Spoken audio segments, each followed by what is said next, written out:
What's good, everybody?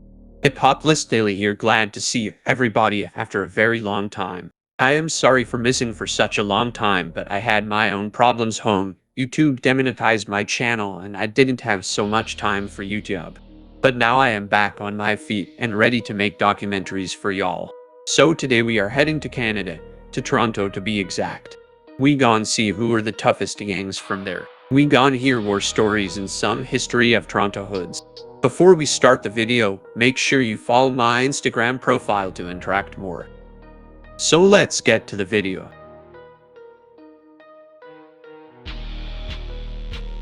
So a lot of people think Canada is a safe and educated country, but in reality, Canada has its bad side too, with goons battling for turf and drugs.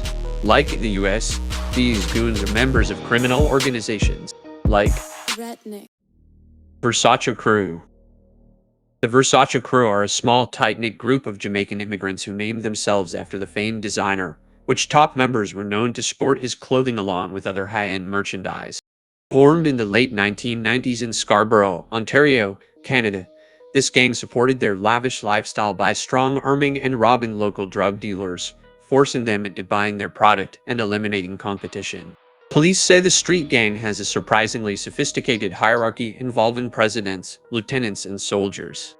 Over time, the Versace crew gained a reputation in the city as a calculating and ruthless entity when dealing with rival gangs who intrude on their drug turf.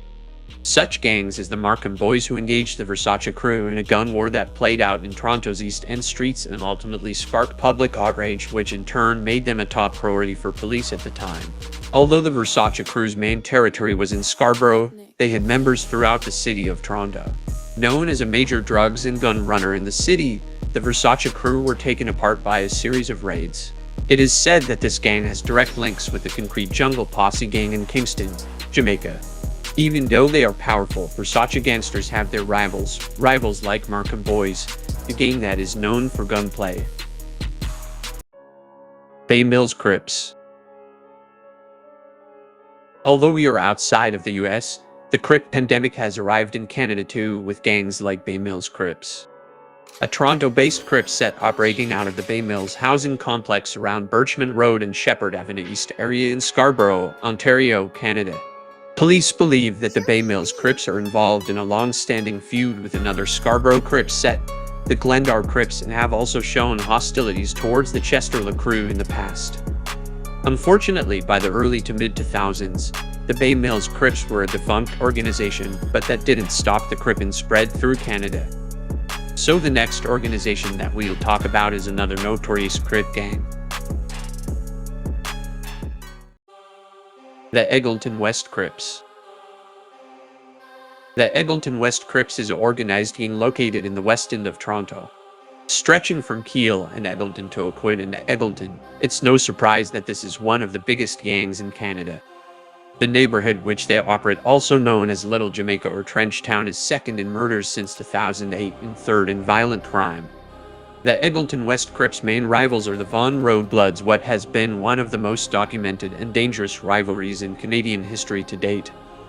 There is no doubt that this is one of the most dangerous and vicious gangs in Toronto and even Canada, and the numbers shows. Police say that shootings are brazen and careless and often gets calls of gunshots. There also is a large number of arrests in the area and mostly drugs and weapons are seized. Clearview Heights is home to the Eglinton Crips and the CVP Gulliside Crips, who have a very tight relationship with each other.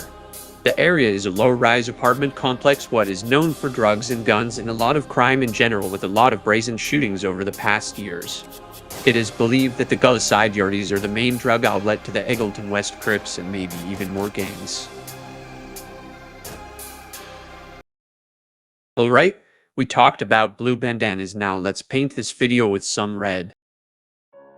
Hardwick Blood Crew. Hardwick Blood Crew, originating from a public housing complex located on Hardwick Boulevard and Finch Ave West. The West Side Hardwick Blood Crew was revered on the streets as one of the most active street gangs in Toronto's West End, heavily armed and structured. The Hardwick Blood Crew was formed roughly during the early to mid-1990s, when other adjective neighborhoods in North Etobicoke were choosing to adopt the Crips card, particularly those in Rexdale. Those Roman Crip sets began migrating east, violently confronting youths from rival neighborhoods while simultaneously influencing other neighborhoods into claiming the Rexdale Crips card as well. Young men from the Hardwick housing complex refused to be intimidated by the spread of Crip gang presence, and in defiance, purposely chose to represent the Crips' natural enemy of the Bloods. After a few violent encounters, word began to spread that the Hardwick Bloods were prepared to use deadly means to settle their differences with rivals and also to protect their neighborhood from outside agitators. The Hardwick Bloods are rivals to all neighborhoods claiming Rexdale Crips, in particular, the Dewstown's Rexdale Crips, Stovetop Rexdale Crips, and the Tandridge Rexdale Crips. Members of the Hardwick Bloods are clicked up with the VR Troopers and are friendly towards the Pelham Park Bloods as well as the Southside Connection Bloods. Driftwood Crips. The Uptop Driftwood Crips are a large African-Canadian street gang from the Jane and Finch neighborhood in northwest Toronto, Ontario, Canada. Considered to be aggressive and extremely violent by authorities, members of this gang grew up in the sprawling Ontario housing community of Driftwood Court, where it and much of the surrounding area along Driftwood Avenue north of Finch Ave. It is believed that the Driftwood Crips are the most prominent of all Uptop Crips, with members and associates ranging in the hundreds.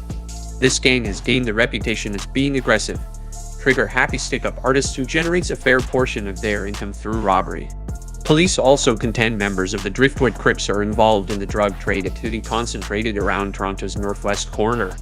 Made up mainly of first-generation African Canadians of Caribbean and African descent, the Driftwood Crips were heavily influenced by Jamaican gang subculture during the 1980s, with the influx of West Indian immigrants moving out of Toronto's inner-city core and into the suburbs. The lure of belonging, status, and the potential money from selling drugs or theft caused many of the children of these immigrants to choose membership within local crews.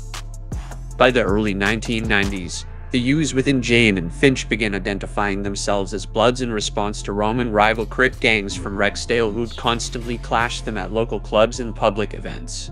But the 1990s would unveil an even bigger threat than those from outside the Jane and Finch community had posed. Growing animosity between youth from uptop Jane and Finch and down bottom began to manifest itself.